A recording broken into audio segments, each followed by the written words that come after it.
بسم اللہ والصلاۃ والسلام علی رسول اللہ وعلی آلہ واصحابہ اجمعین۔ محترم سامعین و ناظرین، پہلے یہ ویڈیو ملاحظہ فرمائیں۔ اگر میرے حسن مجتبی ان کے لفظ صلح کا پردہ نہ ہو تو یہ اپنے ممدوح کو مسلمان ثابت کرنا بھی ان کے لیے مشکل ہو جائے گا۔ سامعین، آپ نے یہ ویڈیو ملاحظہ کی، یہ ہے مولانا طیب شاہ جس نے یہ بات کی ہے اگر امام حسن نے صلح نہ کی ہوتی حضرت امیر معاویہ رضی اللہ تعالیٰ عنہ سے تو ان لوگوں کا جو حضرت امیر معاویہ کی تعریف کرتے ہیں، جو اہل سنت والے ہیں، ان کا تو ان کو مسلمان ثابت کرنا بھی مشکل ہو جائے۔ استغفر اللہ العظیم، کس طرح اپنے بغض اور اپنے کینے کا اظہار کرتا ہے۔ اللہ تبارک و تعالیٰ تو قرآن میں ارشاد فرماتا ہے وَنَزَعْنَا مَا فِي صُدُورِهِم مِّن غِلٍّ، یہ وہ مومنین ہیں صحابہ کرام علیہ رضوان کہ ان کے دلوں سے تو کینہ کھینچ لیا گیا ہے۔ مولا علی رضی اللہ تعالیٰ عنہ کوئی بوجھ نہیں رکھتے تھے، کوئی کینہ نہیں رکھتے تھے حضرت امیر معاویہ کے خلاف، اور حضرت امیر معاویہ بھی حضرت مولا علی کے خلاف کوئی بوجھ و کینہ نہیں رکھتے تھے۔ بالکل غلط اور جھوٹ اور پروپیگنڈا کہ جناب یہ گالیاں دیتے تھے، دلواتے تھے، سب جھوٹ، سب فراڈ۔ اب اس کا فراڈ جو ہے اس کا میں پردہ چاک کرتا ہوں۔ کہتا ہے کہ امام حسن اگر صلح نہ کرتے تو امیر معاویہ کو تو مسلمان ثابت کرنا مشکل ہو جاتا۔ میں کہتا ہوں بے وقوف خبیث آدمی، بغیرت آدمی، کوئی غیرت کر، کوئی شرم کر۔ حضرت مولا علی کرم اللہ تعالیٰ وجہ الکریم بھائی فرما رہے ہیں حضرت امیر معاویہ کو، جاؤ نہج البلاغہ اٹھاؤ، فرمایا یہ ہم سے لڑتے ہیں، ان کو معلوم نہیں ہے کہ اصل حقیقت کیا ہے۔ اصل بات تو یہ ہے کہ یہ ہمارے بھائی ہیں، کوئی بات نہیں، بھائیوں میں جھگڑا ہو جاتا ہے، وہ بھائی کہہ رہے ہیں، اور پھر خود امام حسن رضی اللہ تعالیٰ عنہ کے اوپر تمہاری بات آ رہی ہے کہ امام حسن نے صلح فرمائی۔ تم تو اس انداز میں پیش کر رہے ہو کہ صلح کا پردہ نہ ہوتا تو مسلمان ثابت کرنا مشکل ہوتا، اور امام حسن نے صلح اس لیے فرمائی تاکہ ثابت ہو جائے، دنیا والوں کو پتہ چل جائے کہ جس حسن نے صلح کی ہے، جس حسن نے بیعت کی ہے، جس حسن نے خلافت سونپی ہے، وہ ایسے ہی نہیں سونپی، بلکہ امام حسن کے نزدیک کوئی پورا روئے زمین پر اس وقت امیر معاویہ سے زیادہ باصلاحیت ہوتا، کوئی اہل ہوتا اور کوئی اعلیٰ درجے کا مسلمان ہوتا تو اس کو خلافت دی جاتی۔ اس وقت ان سے بڑا کوئی جو ہے وہ اہل نہیں تھا، اس لیے کسی کو خلافت نہیں دی، بلکہ امیر معاویہ کو خلافت دی۔ کیوں؟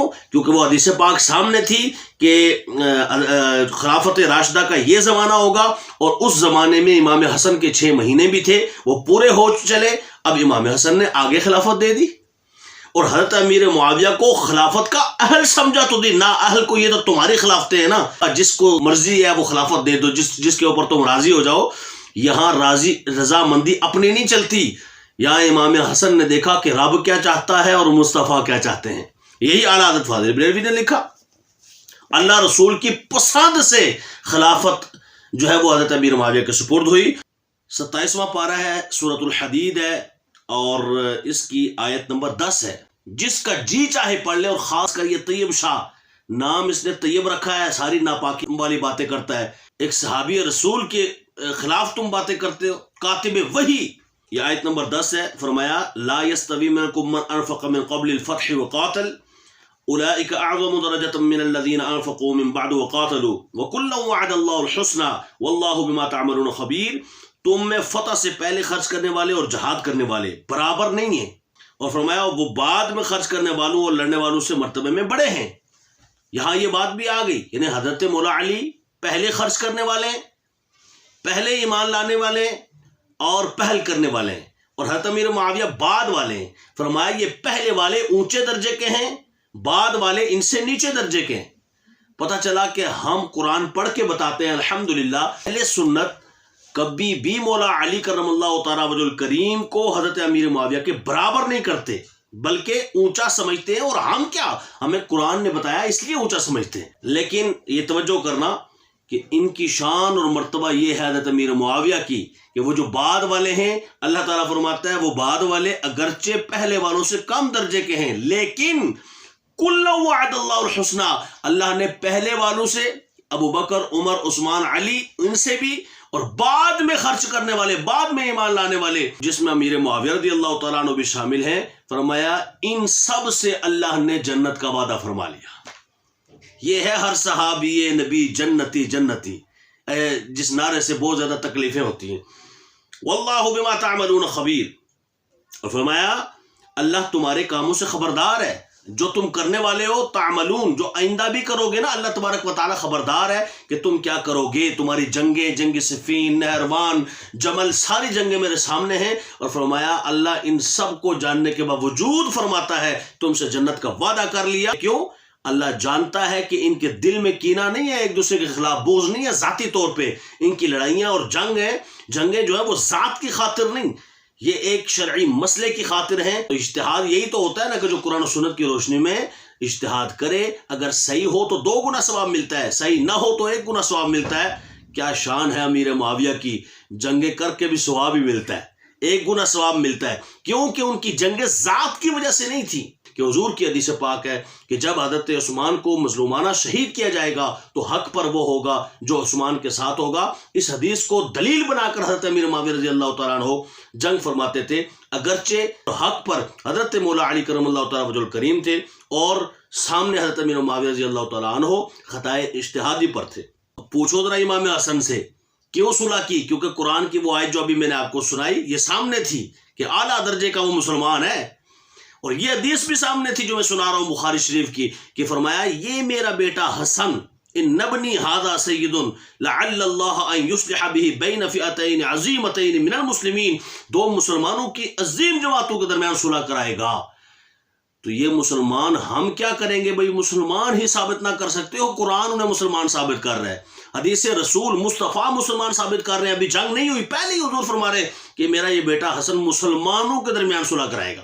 تو اللہ نے فرمایا مسلمان امیر معاویہ کو، حضور نے فرمایا مسلمان، اور خود امام حسن نے اعلیٰ درجے کا مسلمان سمجھا، تب ان کو خلافت سونپی. اعلیٰ حضرت فاضل بریلوی رحمۃ اللہ تعالیٰ علیہ فتاوی رضویہ جلد 29 صفحہ نمبر 375 سے آگے، اہل سنت کے نزدیک ان میں سے کسی ادنا صحابی پر بھی طعن جائز نہیں. صفحہ نمبر 377 میں فرماتے ہیں رہے امیر معاویہ رضی اللہ تعالیٰ عنہ تو ان کا درجہ ان سب کے بعد ہے، مگر فضل صحبت و شرف صحابیت خدائی دین ہے جس سے مسلمان آنکھ بند نہیں کر سکتے. تو ان پر لعن طعن یا ان کی توہین و تنقیص کیسے گوارا رکھیں اور کیسے سمجھ لیں کہ مولا علی کے مقابلے میں انہوں نے جو کچھ کیا بر بنائے نفسانیت تھا. صاحب ایمان مسلمان کے خواب و خیال میں بھی یہ بات نہیں آ سکتی. اللہ طیب شاہ ذرا دیکھ، توجہ کر، اور اس جیسے جتنے بھی نام کے طیب ہیں یہ سارے غور کریں کہ اعلیٰ حضرت کیا فرما رہے ہیں. فرمایا کہ کوئی مسلمان سوچ بھی کیسے سکتا ہے کہ بر بنائے نفسانیت اپنی ذاتی خواہش کی بنا پہ انہوں نے یہ سب کچھ کیا؟ نہیں. فرمایا صاحب ایمان مسلمان کے خواب و خیال میں بھی یہ بات ہرگز نہیں آ سکتی. حضرت حسن مجتبی رضی اللہ تعالیٰ عنہ نے حسب بشارت اپنے جد امجد سید المرسلین صلی اللہ علیہ وسلم کے بعد اختتام مدت خلافت راشدہ کے منہاج نبوت پر 30 سال رہی، اور سیدنا امام حسن مجتبی رضی اللہ تعالیٰ کے 6 ماہ مدت خلافت پر ختم ہوئی. این معرکہ جنگ میں ایک فوج جرار کے ہمراہی کے باوجود ہتھیار رکھ دیے اور ملک اور امور مسلمین کا انتظام و انصرام امیر معاویہ کو سپرد کر دیا. این جوانی کے عالم میں حضرت امام حسن و حسین نے 40,000 کا لشکر جرار موجود تھا اور حضرت امیر معاویہ کے ہاتھ پر بیعت کی، انہیں خلافت سپرد کی اور ان کو امور مسلمین ان کے حوالے کر دیے، جبکہ جنگ بھی کر سکتے تھے، لڑ بھی سکتے تھے، جوانی کا عالم تھا. اس کا مطلب یہ ہے کہ اچھا سمجھا، اور اچھا عام مسلمان نہیں بلکہ اس زمانے کے مسلمانوں سب سے اعلیٰ سمجھا، تب جا کے ان کو خلافت دی. جو ہی حضرت امیر معاویہ دنیا سے وصال فرماتے ہیں اور یزید آتا ہے تو حضرت امام حسین بول پڑتے ہیں، جبکہ اب بڑھاپے کا عالم ہے، اب اس طرح 40,000 کا لشکر بھی ساتھ نہیں ہے، اور کربلا میں جب پہنچتے ہیں تو چند لوگ ساتھ ہیں اور لڑ پڑتے ہیں. کیوں؟ فرمایا وہاں لڑنے کی وجہ نہیں تھی، اس لیے کہ 20 سال جو امیر معاویہ نے گزارے وہ سبحان اللہ بہت بہترین تھے. سیدوں کو سوچنا چاہیے کم از کم اس مقام پر، وہ سید جو کہیں بھولے ہوئے ہیں، بھٹکے ہوئے ہیں، وہ ذرا سوچیں کہ یہ سید ہو کے کیسے امیر معاویہ کے خلاف ہوتا ہے، کہ جب سیدوں کے تائیدار اور سردار امام حسن اور امام حسین ان کی خلافت کو پسند فرماتے ہیں، وہ 20 سال تک بالکل نہیں بولتے اور تم پہلے دن ہی بولنا شروع کر دیتے ہو. تھوڑی حیا ہونی چاہیے، تھوڑی شرم ہونی چاہیے. لیکن یزید کے خلاف پہلے دن ہی فرمایا نہیں یہ ٹھیک نہیں ہے، اس کی عادات ٹھیک نہیں، اطوار ٹھیک نہیں. یہاں بڑھاپے کے عالم میں بندے بھی ساتھ تھوڑے سے لائے ہوئے پھر بھی لڑ پڑے، پھر بھی ان کے خلاف بات کی. وجہ کیا تھی؟ فرمایا ادھر حق ہی حق تھا، اس لیے 20 سال تک نہ بولے، ادھر غلط ہی غلط ہے، اسی لیے پہلے دن بول پڑے ہیں.